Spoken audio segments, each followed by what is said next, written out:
Kemudian Nabi mengatakan, man laqiya akhahu fa sallama alaihi aw radda alaihi salam faqad afsas salam. Siapa yang bertemu saudaranya kemudian dia mengucapkan salam kepadanya atau dia yang menjawab salam dari saudaranya, maka dia termasuk orang yang sudah menyebarkan salam. Jadi ringan, cuma mengucapkan salam, apa susahnya?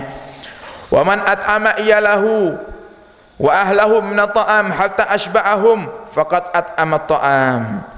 Dan siapa yang memberikan makanan kepada keluarganya, suami ngasih makanan sama istrinya, ayah ngasih makanan sama anak-anaknya, hatta asba'ahum, sampai mereka kenyang, faqad at'ama at-ta'am, maka jenengan sudah dicatat sama Allah sebagai orang yang suka memberi makanan. Jadi tidak hanya kita beri makanan ke tetangga, memberi makanan ke tetangga adalah kebaikan yang luar biasa ya. Sampai malaikat Jibril itu selalu memberikan nasihat kepada Nabi Muhammad, perhatikan tetanggamu, kata malaikat Jibril, perhatikan tetanggamu, terus seperti itu, perhatikan tetanggamu. Dan disampaikan sama Nabi Muhammad kepada para sahabat, sampai kata para sahabat itu, kata Nabi Muhammad itu, saking seringnya Jibril itu mengingatkan untuk aku berbuat baik kepada tetangga, sampai aku itu khawatir jangan-jangan tetangga ini bisa jadi ahli waris nanti lama-kelamaan. Nah, kata Nabi Muhammad ya. Nah, kan tetangga itu tidak ada ya. Kalau ada seseorang yang meninggal, ya tetangganya tidak dapat warisan.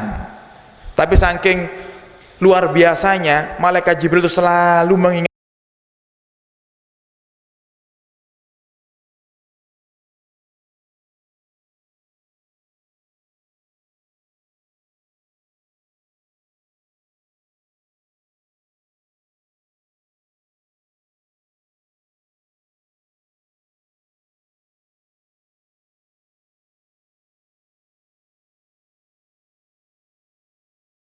ingatkan Nabi Muhammad, tetanggamu, sampai Nabi itu khawatir jangan-jangan tetangga ini bakal dapat warisan nanti ya.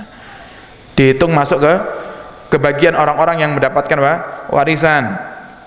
Jadi memberikan makanan kepada tetangga itu baik, memberikan makanan kepada keluarga itu sama, dianggap kita memberikan makan kepada mereka, dan dicatat sama Allah Subhanahu wa taala bagi orang, digolongkan orang-orang yang suka memberikan makanan dan disediakan kamar khusus nanti di surga yang terbuat dari mutiara dan berlian. Nah, siapa coba yang tidak memberikan makanan kepada keluarganya sendiri? Nah, rata-rata kan gitu. Nah, kalau sekarang seandainya arti daripada hadis Nabi Muhammad ini memberikan makanan kepada tetangga, kadang kita mikir, wong buat makan sendiri saja kadang susah, untuk makan berdua dengan istri di rumah kadang susah, bertiga dengan anak satu rumah saja kadang susah, masa saya mau berbagi ke tetangga? Lu jenengan berbagi makanan kepada istri itu sudah dianggap sama Allah Subhanahu wa taala, sudah dicatat, oh ini yang suka berbagi makanan sama istrinya, nanti dicatat orang yang punya kamar khusus di surga. Nah, ini bagi para suami ya. Makanya kalau waktu kerja istirahat, beli makanan yang enak, ingat istrinya. Ini penyakit ini, kadang ada seorang suami itu kalau makan enak kepinginnya sendirian. Kenapa? Kalau ngajak istri nambah-nambah duit saja. Jadi istri di rumah makan tahu tempe ya. Yang suaminya kalau kerja pulang malam mampir ayam penyet.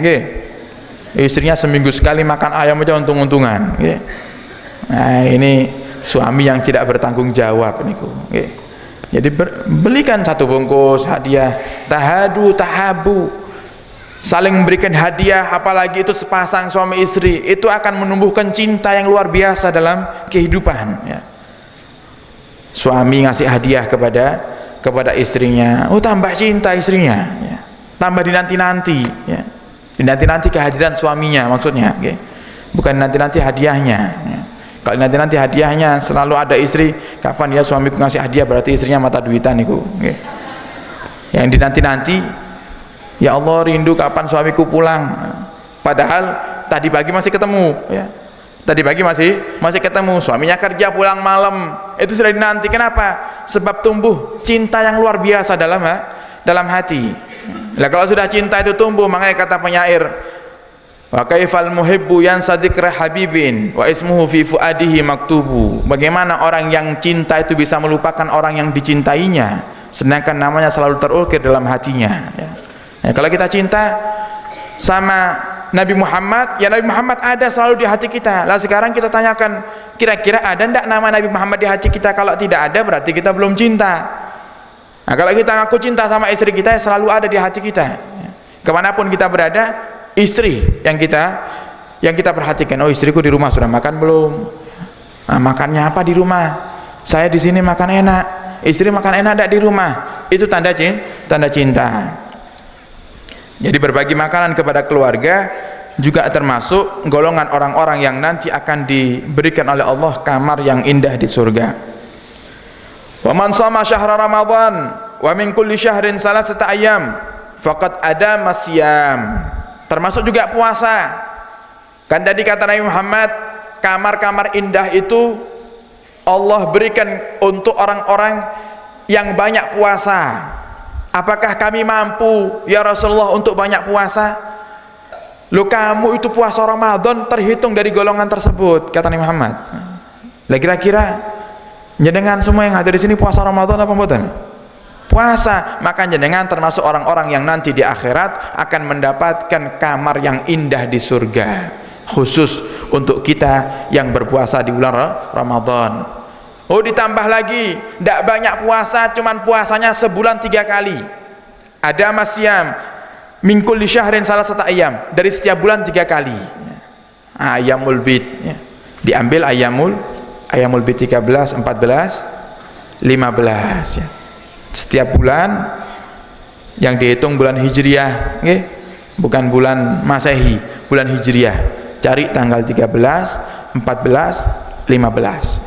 Jenengan puasa 3 hari, jenengan sudah termasuk orang-orang yang banyak puasa, yang nanti akan mendapatkan kamar yang indah di surga. Kalau Senin Kamis gimana? Tambah lebih baik. Kenapa? Dalam 1 bulan itu ada berapa minggu? Ada 4. Berarti kalau setiap minggunya, setiap pekan yang kita puasa Senin Kamis 2 kali, berarti Senin Kamis, berarti dalam sebulan berapa kali? Berapa? 8 kali.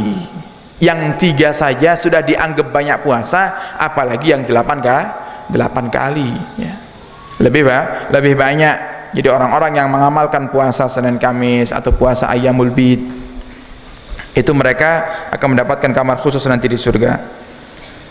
Wa man shallal isya al-akhirah wa shallal ghadah fi jama'atin faqad shalla bil laili wan nasu niyam. Bangun waktu malam untuk salat, kata Nabi Muhammad, tidak hanya salat tahajud. Kalau kalian bisa tahajud, tahajudlah.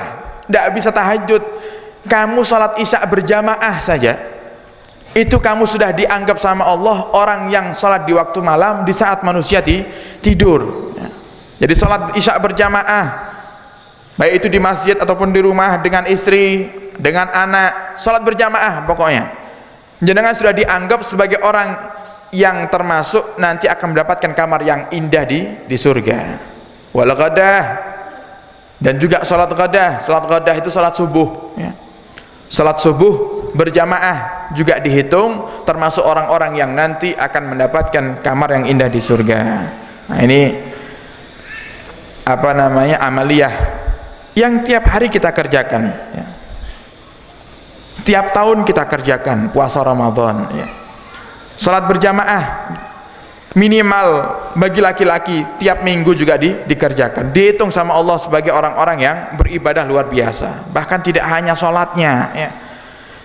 Langkah kita untuk menuju salat sudah dianggap ibadah sama Allah Subhanahu wa taala. Semoga Allah golongkan kita semuanya termasuk orang-orang yang akan mendapatkan nanti kamar-kamar yang indah di surga. Amin ya rabbal alamin. Allahu a'lam.